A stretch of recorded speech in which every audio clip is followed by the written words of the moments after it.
There's more truth than fiction in the story of Tom Smith's incredible bread machine. I'll be right back, and I'll be reading poetry. Recently, I came across a slender volume that contains more good sense than nearly all the economic treatises of the last 4 decades. It's called The Incredible Bread Machine, authored by a group of young people at the Campus Studies Institute in San Diego. They have a sense of humor. They include this poem in their book.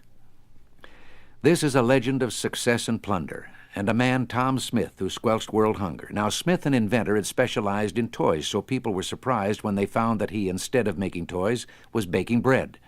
The way to bake bread he'd conceived cost less than people could believe, and not just make it, this device could, in addition, wrap and slice. The price per loaf, 1 load or many, the minuscule sum of under a penny. Can you imagine what this meant? Can you comprehend the consequence? The first time yet the world well fed, and all because of Tom Smith's bread.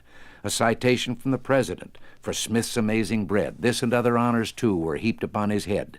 But isn't it a wondrous thing how quickly fame is flown? Smith, the hero of today, tomorrow scarcely known. Yes, the fickle years passed by. Smith was a millionaire, but Smith himself was now forgot, though bread was everywhere.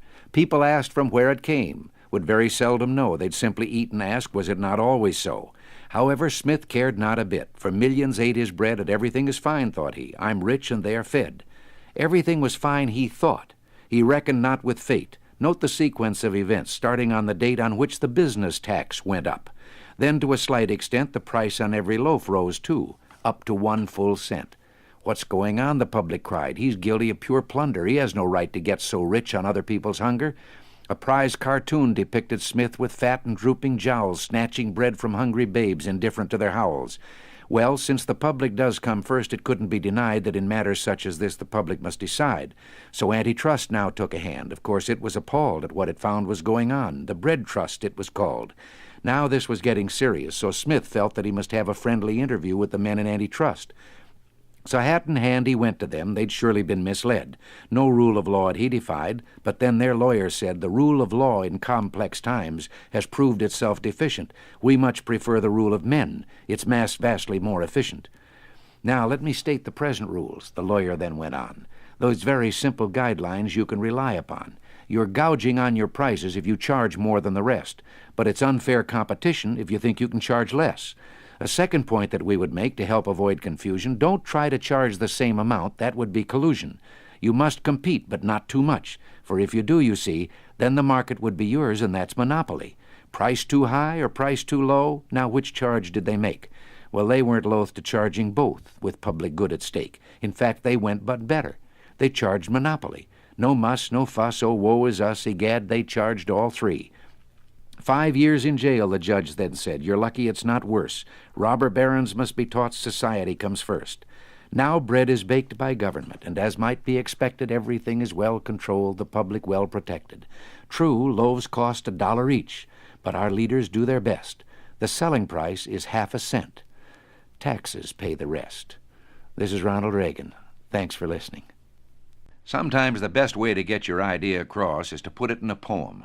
I'll be right back.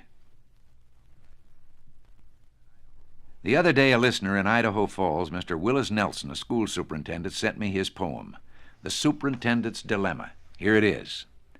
Sometimes I sit and ponder long about my work and life and wonder why in school nowadays there's so much stress and strife. And then I realize the job is not like yesterday's. I'm simply flunky now for guys with the innovation craze.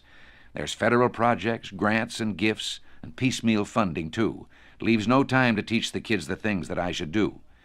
I try to walk the tightrope betwixt the courts of law and not get tangled up with rights of junior, pa, and ma. Some will tell you this'll work, others say it won't. The truth is you'll get heck if you do and twice heck if you don't. Operations in the schools must pass the acid test of OSHA, HUE, and CLU, and all the pesky rest. There's civil rights and human rights and women's rights galore. I wonder what uncertainties the future holds in store. Boys and girls dress alike. You can't tell one from t'other. If you should need to know the sex, you'd have to ask its mother. In clothes and jobs and hair and such, you can't discriminate. It makes you wonder how a boy knows just which one to date. The high court judges see no diff between a her and him. Methinks their years are catching up. Their sight has grown too dim. Give me the good old-fashioned days when gals were gals, not men. For all that femininity, I kind of get a yen. The liberals say don't frustrate the child with disciplined control, just let him loose to do his thing and play his chosen role. But he'll waste time and life and limb and ruin others' lot, and think he's having lots of fun on drugs and grass and pot. His right to freedom, speech, and work he'll take or leave at will, and little care for public folks who have to pay the bill. The federal help I get from Uncle, I just can't stand much more. With tax, red tape, and interest rates, I'm getting too dang poor. If you should try the federal way of deficits and debt, you'd find an IRS man looking down your neck.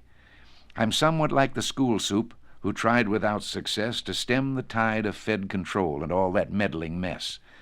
They told him how to cook the lunch and how to run the school and threatened to withhold his funds if he should break the rule. He finally threw his hands up and said, "I'm sick and tired of all this ruckus, do's and don'ts. I'll quit before I'm fired." And so he got a subsidized house with little rent to pay and lived on welfare's easy street, the socialistic way. The moral of this story is, if you can't buck the tide, crawl on the craft of easy life and take a leisure ride. When the public folks have had enough of all this liberal rot, they'll start to call a spade, and things will really pop. This is Ronald Reagan. Thanks for listening.